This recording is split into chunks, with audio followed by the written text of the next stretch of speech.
Warning: the thoughts and opinions expressed in this video are of Zombie Chris himself and have no relation or thoughts pertaining to Boo Bros.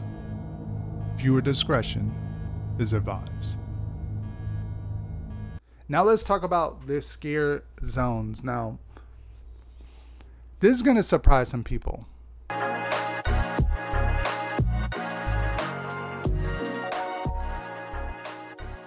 When it comes to scare zones, I haven't had the best time in scare zones in quite a while. I think since HHN 27, I want to say, was the last time I actually had some fun in the zones. 29, I don't know what happened. I don't know why everyone loves those zones. I think they were pretty much all awful, except for Rob Zombie's scare zone. I thought his zone was the most fun I had that year as far as the scare zones, and then the rest of them were flat for me. They were just not good lighting, not good like follow through, stories didn't make sense. And this year I'm just not really kind of interested in some of these scare zones. They look, I guess, interesting. Maybe they'll be cool when the final kind of thing comes together, but I'm not really interested in any of these except for one, and that is going to be number 1 on this list, so stay tuned for that.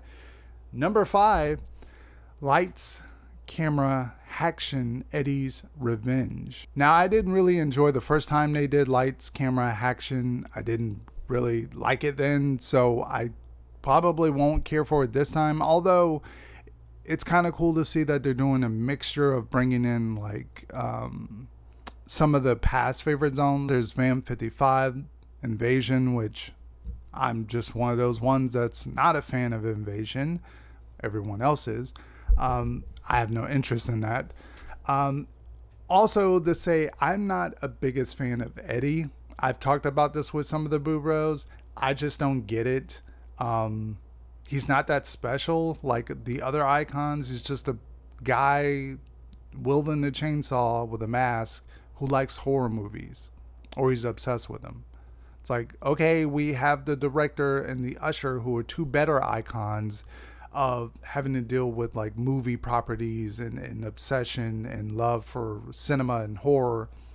They're way better than Eddie. Like Eddie, there's nothing special about him. But I mean, for the fans, I guess if you didn't see him at HHN 25, this is going to be something for you. But for me, not really interested in this zone.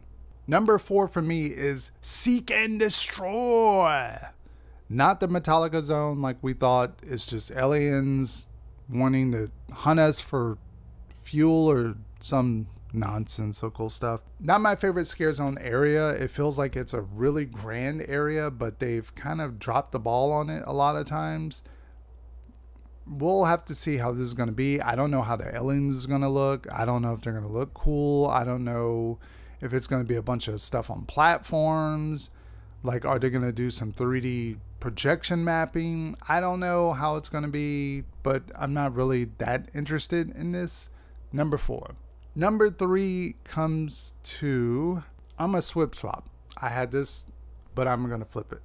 So number 3 is going to be Gorewood Forest, the Terror Queen, aka Scare Zone. Again, it's just like Eddie. I'm not that interested in Terror Queen. Like, she's cool. She's a part of the lore. She's part of Halloween Horror Nights. I get it. But I'm not really interested in her. All she does is like ride a motorcycle. She has wings. She mostly stands on the platform and talks. There's nothing really that interesting about the Terror Queen. Granted, the zone is cool. The zone is kind of a throwback. They're using some old pieces and stuff, so that is kind of cool. But yeah, I'm more keen to seeing Central Park be the pumpkin. So that is what I would have wanted. Something revolving around like the pumpkins being in the tree. It's been a long time since we've had that. That feeling of walking through Central Park with all the pumpkins. This one, I don't know. We'll just have to see how it's going to be. Central Park, like I said, with the Vikings Undead Scare Zone was absolutely horrible in my opinion, as far as like the concept the lighting in that zone, I don't know what was going on. To me, it looked pitch dark. When I rewatched some of my footage, it looked so damn dark. Like I couldn't tell what I was filming half of the time. So hopefully they do this one a little bit better, put some better lighting in there, have it be, I don't know what I'm expecting out of this, but not kind of interested right now.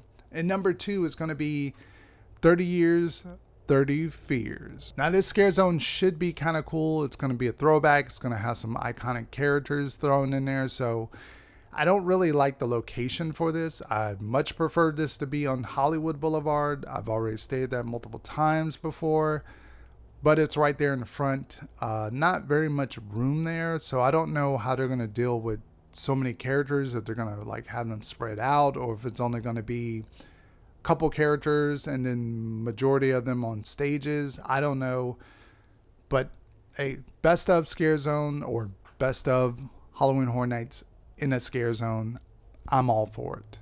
And number 1 should be, no surprise, it is Crypt TV. Everything about this zone, from the first time they talked about Crypt TV, and I was like, what? No one knows what Crypt TV is, but seeing the zone come together, oh my god, they are like producing such a great scare zone with so many different stuff in there, so many different scenes, all the different like creatures they're gonna take like advantage of from Crypt TV. I think it looks phenomenal. It looks just how a scare zone should be. So I'm excited to see this one. Very, very excited for this one. That's why it's my number 1, Crypt TV. So let's talk about the live entertainment, the shows. There's 2 shows this year. Halloween Nightmare Fuel. We all can tell that's sort of a replacement for Academy of Villains, and Bill and Ted didn't make an appearance. So yeah, it's pyro, it's dancers.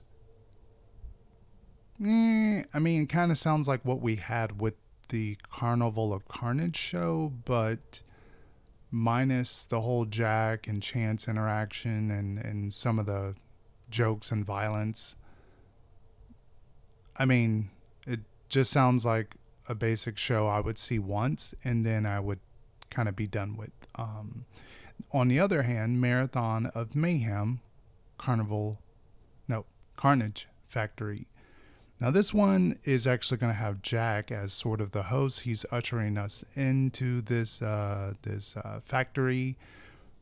But something is rather interesting. When you read the press release or some of the information on this, it mentioned obviously Texas Chainsaw and mentioned, the Haunting of Hill House, but it didn't mention Beetlejuice. Therefore, Beetlejuice is not a part of this show unless this is a surprise, but it wasn't mentioned.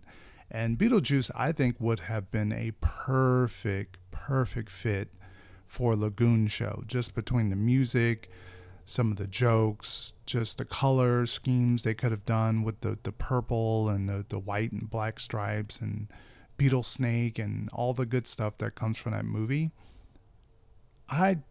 I'm not really hyped about this show like I was the first time. The first time it blew my mind.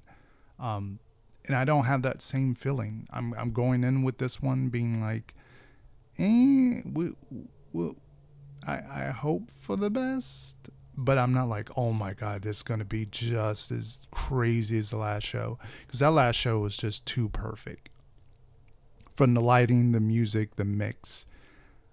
I'm hoping this one's going to match that one, but as of right now, there's no hype for both of these shows. So yeah, no hype. But that is it for the video. Thank you guys for tuning in. If you like the hype list video, I want to know, what is your hype list? Leave it down in the comment section. Thank you all for tuning in. Thank you all for the support, and I'll see you on another video very, very soon.